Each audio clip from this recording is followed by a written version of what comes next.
Pessoal, sejam todos bem-vindos a mais um bate-papo aqui com a gente aqui sobre Six Sigma. Aqui do meu lado aqui o professor Fernando, Master Black Belt com experiência de mais de 15 anos como Master. E do outro lado aqui o professor Luiz Fernando. A ideia hoje é a gente falar um pouquinho aí com vocês sobre mentalidade Six Sigma, né? E aí é muito interessante, né? Porque quando a gente fala da mentalidade Six Sigma, se eu me formar na área de Six Sigma, qual é a mentalidade, né? Como eu vou passar a pensar? E aí hoje a gente tem um especialista aqui para nos ajudar nesse bate-papo aqui. Então, legal. Obrigado aí, José, o Luiz, aqui pelo convite novamente, para a gente falar um pouco mais de Six Sigma. Então, a ideia aí de falar um pouquinho sobre mentalidade, eu acho que é bastante pertinente para a gente poder abordar, de alguma forma, qual é o diferencial do profissional do Six Sigma, né? O que essa formação em particular vai trazer como diferencial em relação a outros profissionais, tá? A gente pode elencar aí a questão da mentalidade, em especial após a formação, a forma como o profissional vai passar a lidar com os problemas, tá? Então, assim, de uma forma geral, a gente tem alguns impulsos, né? A gente é induzido a tomar ações quando a gente percebe que algo não vai bem, tá? Então, qualquer problema que surge ali na nossa atividade, seja ela qual for, quando a gente percebe algum desvio, alguma disfunção ou algo que não sai conforme a gente planeja, né? O nosso impulso inicial é ir lá e mudar alguma coisa. A gente, às vezes, não parou ainda para analisar, não entendeu ainda. Resolver, né? É o impulso do ser humano. Percebeu alguma coisa que está fora do normal ou que não está adequado conforme aquilo que ele gostaria ou que ele planejou, a ideia inicial dele lá, o impulso dele é ir lá e tomar uma ação. O profissional de Six Sigma ele vai pensar isso de uma forma diferente, tá? Quando ele passa ali pelo conteúdo do treinamento e ele é doutrinado a seguir uma metodologia de análise, de resolução de problema, a primeira coisa que ele vai pensar é o seguinte: opa, eu tenho um problema, eu preciso entender melhor esse problema antes de eu tomar uma ação. E por que ele passa a pensar dessa forma? Porque ele entende que a partir deste problema que ele está trabalhando, se ele sair aleatoriamente tomando ações, ele pode criar ou até mesmo ampliar esse problema, né? Ele pode criar outros ou ampliar esse problema que ele está lidando. Então, assim, é importante o profissional, né, quando ele está lidando com algum tipo de análise, ele está tentando resolver algum problema, ele ter essa preocupação em parar, analisar apropriadamente aquele problema antes de tomar ação, para não criar esses efeitos adversos, que pode ser a ampliação do problema que você está estudando, ou até mesmo a criação de outros problemas. Então, é muito comum, como a gente falou, a partir da identificação de um problema, a gente tomar ação. Muitas das vezes a gente acaba piorando o problema, porque a gente, ao mexer sem fazer uma análise profunda da causa daquele problema, a gente cria novas fontes de variação. Então, o que a gente vai estudar ao longo do Six Sigma é que a grande maioria das vezes, esses problemas que nós estamos analisando, eles são problemas sistêmicos, causados por fontes de variação que existem dentro dos processos. Essas fontes de variação, elas atuam e elas dificilmente serão totalmente eliminadas, de forma que o resultado dos nossos processos ele sempre vai apresentar algum nível de variação. A questão é se essa variação é ou não aceitável. Quando a gente percebe que existe um problema, né, muito provavelmente essa variação ela já passou do ponto de ser uma variação aceitável, ela já é uma variação perceptível ao ponto de não ser aceitável. E se eu tomo ações em relação a isso, sem determinar o que causou aquela variação, ou sem entender quais são as fontes de variação principais, né, como a gente falou, dificilmente a gente vai conseguir entender tudo o que está envolto ali naquele processo para bloquear completamente a variação, mas se eu consigo determinar quais são as principais fontes das variações, eu consigo bloquear essas causas, fazendo com que a variação seja menor. O profissional, vamos dizer assim, normal, né, aquele regular que não passou pelo Six Sigma, ele tem esse impulso de mexer no processo. Ao mexer no processo sem entender quais são as causas das fontes de variação, ele acaba introduzindo novas fontes de variação. Tentativa e erro. Tentativa e erro, né? Popularmente chamado aí tentativa e erro. E essa tentativa e erro, então, vai gerar novos problemas ou aprofundar o problema que está em análise. O profissional Six Sigma ele vai por outra linha. Ele vai procurar, então, antes de tomar ações, entender quais são as fontes de variação, o que causou aquele resultado, tá? Para que ele consiga, como a gente falou, tentar bloquear a ocorrência daqueles principais fatores, né, ou as causas que geraram aquele problema em particular.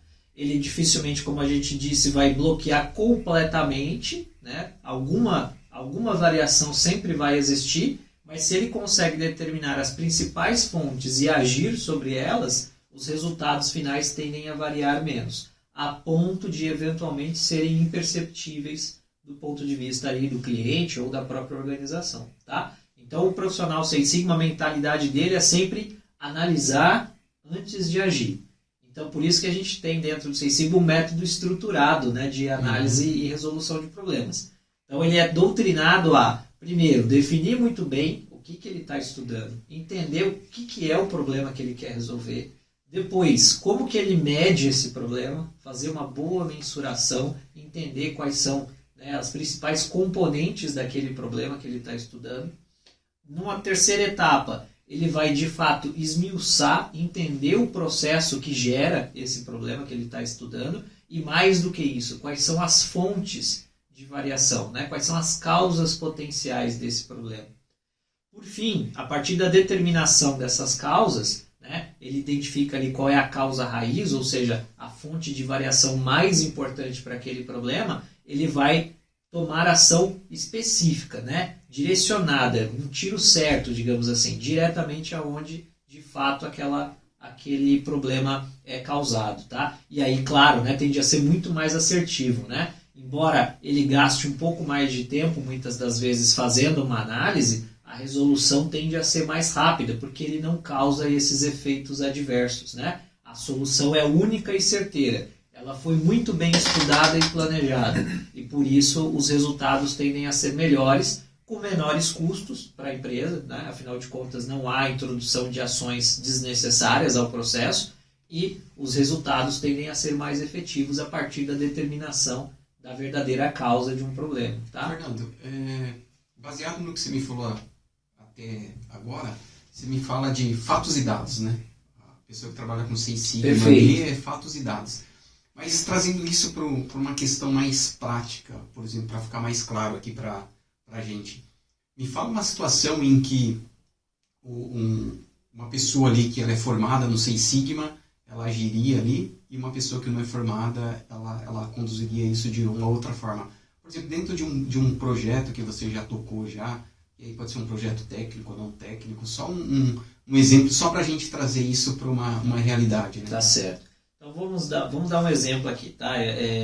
A gente trabalhou em projetos de muitas das vezes aí de qualidade, né? Algum componente que apresentou algum tipo de problema, algum tipo de falha, e infelizmente não foi detectado dentro da nossa operação, chegou até o cliente e o cliente faz uma reclamação. Né? Então o cliente entra em contato dizendo, olha, eu recebi uma peça aqui, um componente, esse componente apresentou falha, eu preciso que vocês analisem aí e tomem uma ação, porque esses componentes com essa determinada falha, eles não podem chegar na minha operação, sob o risco da gente, inclusive, ter uma multa aí contratual com vocês, que vocês não podem me fornecer peças ruins. E a partir da entrada dessa informação dentro da organização, é muito comum o pessoal ali que não está doutrinado, né? Poxa, eu tive um problema aqui, né? Por exemplo, uma quebra de um componente. E aí a gente já tem aqueles pré-conceitos, né? Ou seja, o que gerou essa quebra foi uma falha que foi feita lá, por exemplo, num processo de montagem. Foi uma montagem mal feita. Montagem errada. Foi uma montagem errada, foi um torque inadequado. Então, assim, a primeira coisa é, vamos lá, vamos aumentar o torque, por exemplo, né? Ou vamos diminuir o torque, porque está muito apertado. Mas foi isso que causou o problema? Né? O profissional de Six Sigma já tem esse olhar um pouco mais crítico. Então, enquanto um profissional tradicional recebe essa informação e tem um impulso de tomar uma ação imediata, que ele não sabe se vai surtir o efeito ou não, o profissional de Six Sigma vai se preocupar em tentar avaliar se aquilo é de fato causado por aquela fonte imaginada. Não, é natural do ser humano, né? Você recebe uma informação de que existe um problema e você já começa a pensar quais são as possíveis soluções. Isso é natural. O profissional do Seis Sigma também pensa nisso, né? Não dá pra gente dizer que não. A diferença é o impulso em sair fazendo a modificação, né? Enquanto o profissional Seis Sigma, ele vai se preocupar de que, eu tenho uma hipótese de que a causa do problema seja essa e, portanto, eu preciso validar essa hipótese antes de tomar ação. Um profissional que não tem a formação, ele já tem o impulso de aquela é a causa do problema e eu vou agir, né? E essa ação, muitas das vezes, pode ser pior, tá? Então, dentro de um projeto que tem a ver com isso que eu estava falando para você, uma peça que apresentou o problema, a gente já teve situações de tipo... o cliente ligou reclamando que tinha recebido uma peça com problema. A entrada da informação para dentro da organização e a tomada de ação imediata, que foi mexer no processo, em 2 semanas o cliente reclamando, dizendo que ele não tinha mais um problema. Ele tinha 5 problemas. Ou seja, a gente tinha aumentado a quantidade de falhas no cliente. Porque a ação que foi tomada... ela muito provavelmente ela potencializou a causa daquele problema e gerou mais problema para o cliente. E aí que se foi abrir um projeto Seis Sigma para tratar aquele problema. É interessante você falando isso, né? Eu estou na área da qualidade já há mais de 25 anos. E tem uma ferramenta que é uma ferramenta que a gente utiliza no Seis Sigma, que é uma ferramenta de análise e solução de problemas. Certo. E é comum você sentar ali para preencher um relatório 8D com pessoas que não têm experiência. Elas buscam muito imediatismo, né? Então elas não querem fazer análise de dados. E aí é comum, porque se você pegar pessoas que estão ali, que fizeram um curso mais simples ali do Seis Sigma, ali, o White Belt, Yellow Belt, né? Elas já mudam a mentalidade, né? E aí você percebe que, por exemplo, uma pessoa, a hora que você vai mostrar para ela o que é uma ação de contenção, uma ação corretiva, por exemplo, né? Uma ação de correção, a maioria das pessoas elas param ali na ação de correção, né? Então se você fala de qualquer coisa que aconteceu, corrige o problema e elas acham que já resolveu o problema, né? Então eu consegui ao longo da minha vida... Quando chega, né? Quando chega, porque chega. Às vezes fica só na contenção, né? Aquela ideia de que eu vou criar uma inspeção adicional, né? Então a solução do problema não vamos criar uma inspeção adicional, vamos fazer um cheque a mais, né? E isso não é uma solução, né? Vamos treinar as pessoas de novo. Vamos treinar as pessoas de novo. E é muito comum isso acontecer, de fato. A questão ali a gente precisa, muitas das vezes, quando provocado, né, o cliente tem as suas regras, inclusive. Você tem um prazo para retornar para ele com uma solução, né? Isso não pode ser impeditivo de você fazer uma boa análise de causa, né? Então, assim... A ação de contenção, ela não é mexer no seu processo a ponto de você mudar o processo, né? A ação de contenção é o que eu vou fazer para evitar que esse problema chegue até o meu cliente. Então, muitas das vezes, a inspeção adicional pode ser uma ação? Pode. Né? Fazer uma seleção de peças? Pode. Mas essa não pode ser determinada como a causa do seu problema, né? Você precisa entender o que de fato causou o problema. E para você poder fazer uma boa análise, você precisa realmente, né, usar dados, usar fatos, entender de fato ali o que aconteceu para causar aquela falha, o que causou aquele problema. Se eu mexo no processo antes de determinar essas causas, né, muito provavelmente eu não vou saber o que causou o problema e esse problema em algum momento ele vai se repetir. Né? Porque como eu não sei qual foi a causa real do problema, eu não tomei ação exatamente sobre ela, provavelmente. Eu posso ter tomado ação sobre um efeito, não sobre uma causa. E com isso, essa causa, em algum momento, ela vai voltar a atuar. Então, a gente só consegue, de fato, bloquear o problema quando eu consigo determinar o que é que foi que gerou aquele problema e eu controlo os fatores que geram aquele problema. Então, por exemplo, se eu tenho lá uma questão, né, vamos supor que a falha seja potencializada ali por uma determinada espessura de um componente, né? Eu preciso fazer uma usinagem ali e o componente tem que ter uma determinada espessura, né? Se eu eventualmente não consigo chegar naquela característica, por exemplo, um problema de alinhamento da máquina, né? eu posso tomar uma ação de contenção ali naquele momento de dizer, ó, eu vou desbastar um pouco menos para manter uma espessura maior. Mas a minha máquina está desalinhada. Se eu não descobrir que a causa do problema é o desalinhamento da máquina, em algum momento eu vou voltar a produzir, né? Porque essa informação de que a máquina estava desalinhada eu não vou saber. Eu vou, eventualmente, fazer um ajuste pontual ali no processo, imaginando que eu estarei resolvendo o problema. Só que essa falha ela pode começar a aparecer em um outro componente. Ela pode começar a aparecer, né, neste mesmo componente, mas de uma forma diferente. Tá? Porque eu só conseguiria determinar a causa raiz se eu realmente parasse para analisar aquele problema e fizesse isso a fundo, né? Não aquela análise superficial, assim, eu acho que é tal coisa e eu vou lá e tomo uma ação. Então, quando a gente fala de mentalidade, o profissional do Six Sigma, a sua formação lhe provê essa condição de ser um cara questionador, curioso, criativo, que vai tentar entender de fato o que desencadeou aquele problema, tá? Não é uma coisa fácil, né? Não é uma coisa assim que você vai resolver às vezes do dia para a noite. Então, por exemplo, né, você vai abrir um projeto Six Sigma hoje, amanhã você vai estar com a solução pronta? Provavelmente não, você vai ter que passar por uma série de etapas. Mas com certeza a sua análise vai ser robusta ao ponto de você ter muito mais chances de bloquear ocorrências futuras do que uma tomada de ação imediata aqui sem uma análise aprofundada.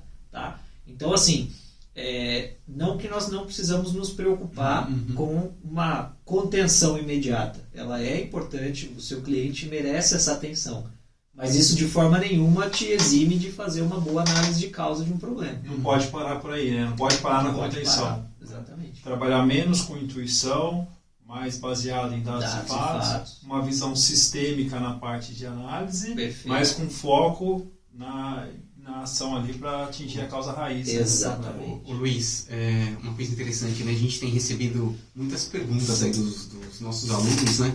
E uma das dúvidas olha, eu vou fazer um curso de Six Sigma, né? Só que eu não sou especialista em nada ainda, estou começando, puxa, eu estou trabalhando numa empresa aqui como auxiliar, eu estou fazendo uma faculdade ainda, eu não tenho muita experiência. Mesmo eu fazendo isso, um curso de Six Sigma, como que eu vou conseguir mudar essa minha mentalidade, né? E a gente tem procurado responder para eles, o Fernando, da seguinte forma, né? Um especialista em Six Sigma, se ele não conhecer do processo, não é problema. Talvez seja até melhor, porque ele não vai ter aqueles vícios. Né? Verdade.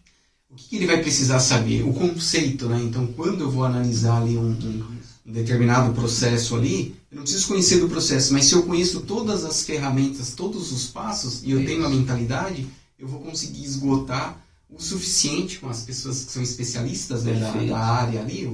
Talvez se a gente vai falando de uma área de usinagem, quem prepara a máquina, quem opera, o líder daquela área. As pessoas mais experientes ali do grupo, né, que tem um conhecimento maior sobre a operação daquele determinado equipamento. E baseado nisso que a gente tem passado para os alunos, assim, você concorda que se ele tiver essa mudança de mentalidade, mesmo ele não tendo experiência ali na área, ele vai conseguir, de certa forma, ali, se alavancar no mercado? Sem dúvida, sem dúvida.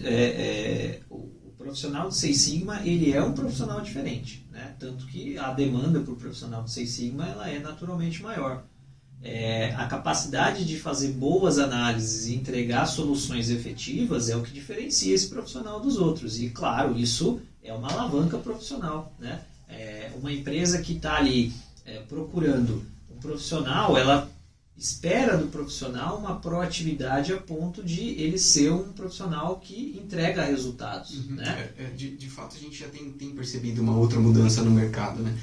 Por exemplo, nas contratações, né? Então você vê muitas empresas que estão contratando pessoas que têm ali Green Belt, Black Belt ali para funções em que você percebe que ela não vai tocar projetos. Né? Então você pega ali, tem empresas que já tem a cultura dela o corpo gerencial dela, os gerentes ali, requisito eles serem formados em Six Sigma ali, no mínimo Green Belt e desejável Black Belt. Então, eu tenho visto muito isso aí. E muito disso, Zé, ele se deve especificamente a essa questão da mentalidade. Né?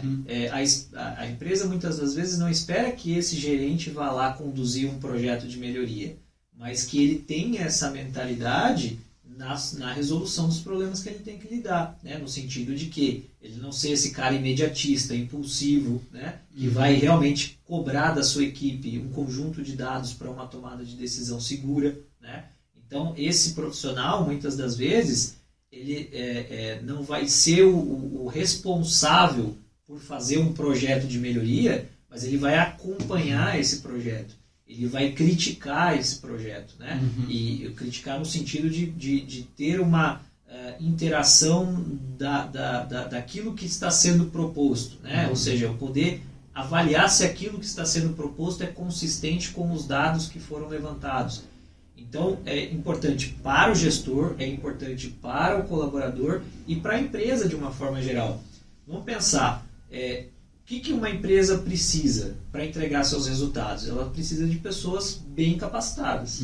É fundamental. Talvez esse seja o principal insumo de qualquer empresa. Não adianta a gente ter o melhor sistema, a melhor tecnologia, se as pessoas que estão trabalhando dentro da organização não têm capacitação para lidar com problemas. Porque mesmo a melhor tecnologia vai apresentar alguns problemas que requerem soluções. A capacidade analítica e a capacidade de transformar problemas em resultados é o que faz as empresas se interessarem tanto por profissionais de Six Sigma.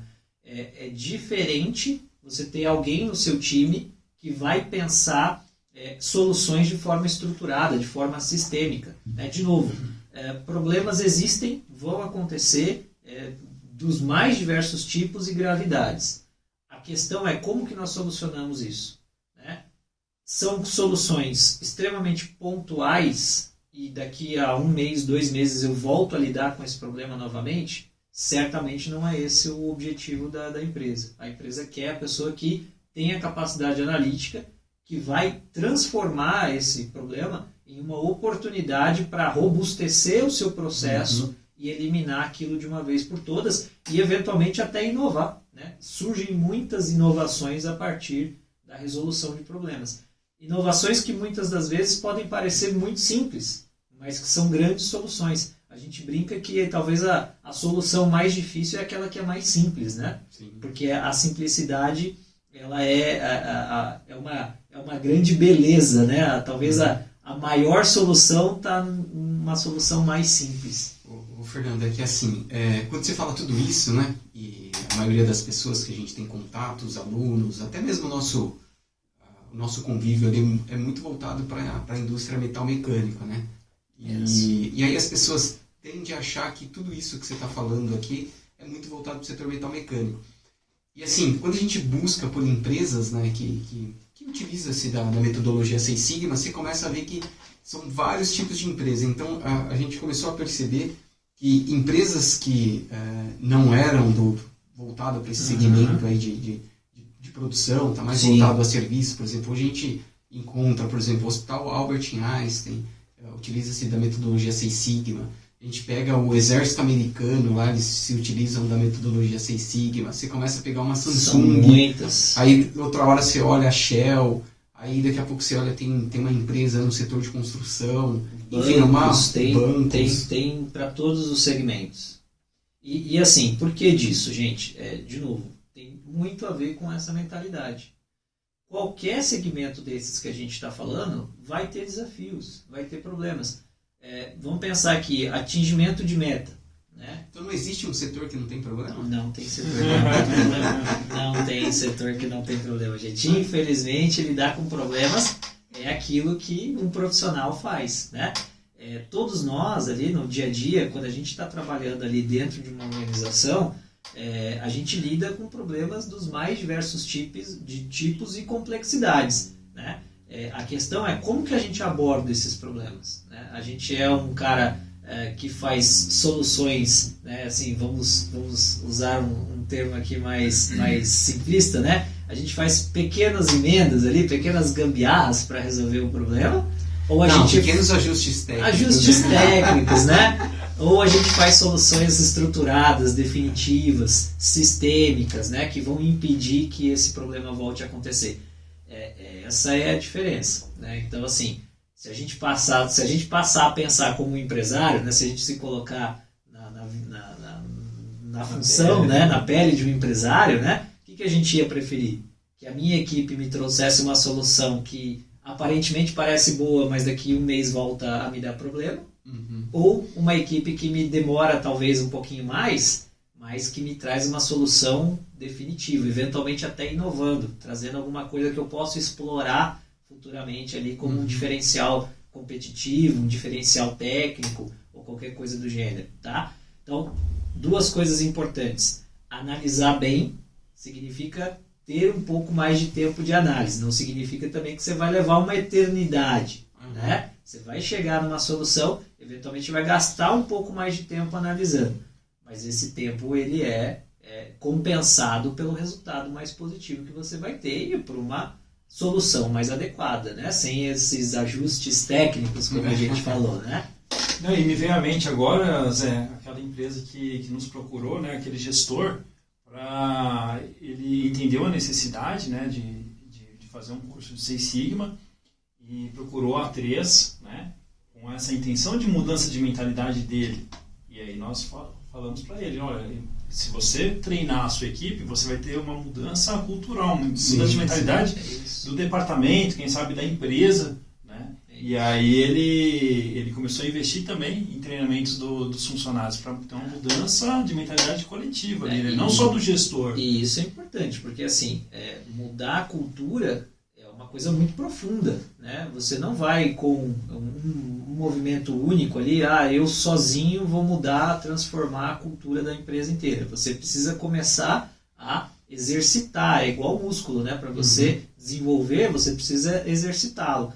Então, se você tem ali a ideia de transformar a sua cultura, você precisa começar a falar sobre análise de dados. Você precisa começar a falar sobre resoluções estruturadas, sobre problemas sistêmicos, né?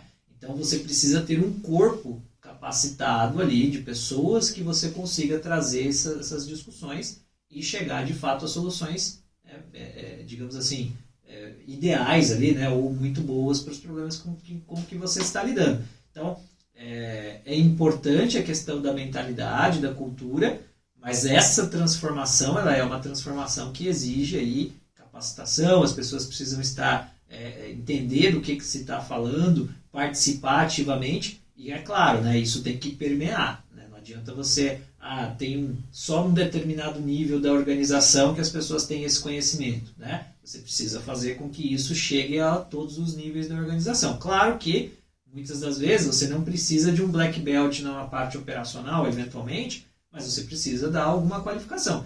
Chega alguém lá no posto de trabalho de uma pessoa, começa a falar de Six Sigma e essa pessoa sequer sabe do que se está falando, né? Ela provavelmente não vai contribuir da mesma forma positiva do que uma organização que fala sobre Six Sigma, que mostra quais são os resultados do Six Sigma, né? Que incentiva as pessoas a se qualificarem em Six Sigma. Isso tudo vai dando corpo, né? Você vai criando realmente uma cultura, né, de excelência. Porque o objetivo final do Six Sigma é chegar muito próximo à perfeição, né? A ideia lá do Six Sigma são 3,4 defeitos por milhão de oportunidade. Então, assim, é muito próximo da perfeição. E isso para todos os processos, não só para os produtivos. A empresa que quer chegar nesse nível de excelência precisa respirar esse ar aí em todos os seus níveis, tá? Então, a transformação cultural, ela é muito importante, mas ela é trabalhosa, ela requer ali formação, gradual, né? Gradual. Pegando a analogia que você fez com a academia, né? De repente uma mudança drástica pode gerar um estresse, uma ruptura, né? Exato. E, assim, o que é importante, né? É a gente começar. A gente também não pode, né? Por receio dessa mudança, eu não começar, né? Eu não vou me matricular na academia com medo de me machucar. Aí você não vai ficar bem de saúde nunca, né? Não vai evoluir, né? Não vai evoluir. Então, assim, é gradual, é uma caminhada longa, né? Essa transformação aí de cultura, de mentalidade, ela é um processo que vai levar algum tempo. Mas a gente precisa começar, né? E se hoje eu tenho, dentro da minha organização, uma tratativa que não é adequada, que eu considero que não é a melhor, eu preciso dar o primeiro passo. Então, assim, se capacita seu time, capacita as pessoas que você considera que vão lidar ali com os problemas que você vai trabalhar ali no seu dia a dia, na sua equipe, nos desafios que você tem e começa a exercitar esse músculo, começa a falar sobre isso, começa a tomar decisões pautadas em dados, não mais em percepções, né? Começa a cobrar, poxa, você está me trazendo aqui um indicador, né? Um indicador que está ruim. Cadê a estratificação desse indicador? Cadê o Pareto aqui? Me traz um gráfico de Pareto que eu quero ver quais são os principais componentes desse problema, né? Vai chegar uma hora que você não vai precisar mais pedir, né? A sua equipe, pela própria capacitação e por entender da forma como você pensa, que é um raciocínio estruturado, né? Digamos assim, se eu não levar dados para o meu gestor ali, ele vai, né, me dar uma invertida. E vai chegar um momento em que a própria equipe começa a demandar dessa forma, né? Já começa a levar o trabalho ali, gente, aqui, aconteceu isso porque eu tenho esses dados, né? Ou a gente está indo nessa linha de análise, a solução ela passa por esse determinado fator, tá? E isso é uma cultura que vai se enraizando. Isso não tem volta, né? Não tem volta. Não tem volta. Esse crescimento, essa mudança de mentalidade gradual e consistente, é isso. Não tem volta. E alavanca resultados, alavanca né? resultados. Isso é o principal. Valoriza o ser humano, né? A Perfeito. pessoa se sente mais motivada, reconhecida. Perfeito. Né? Que legal, bacana mesmo. É isso. Que contribuições maravilhosas, pessoal. E se vocês, nosso bate-papo está se encerrando por aqui, se vocês quiserem conhecer um pouquinho mais da gente, quiser participar de mais encontros como esses aqui, nos segue aí nas redes sociais, compartilha nosso vídeo, dá um like lá para o algoritmo entregar para mais pessoas. E só tenho a agradecer aqui ao professor Fernando aqui pelas contribuições aí, afinal é um especialista, é um Master Black Belt aí, com mais de 15 anos de experiência e tem muita coisa. E se vocês quiserem fazer o curso da A3, né, a metodologia 6 Sigma, ele que conduz todo o curso, conduz toda a metodologia. Então, pessoal, dá uma olhadinha lá. Bacana. E se inscrevam no curso. Vocês vão gostar muito, vai alavancar a carreira de vocês. É isso aí. Obrigado de novo, pessoal, pelo convite e aguardo vocês lá no treinamento da A3. Valeu, pessoal. Um abraço, Abraço, pessoal. até logo.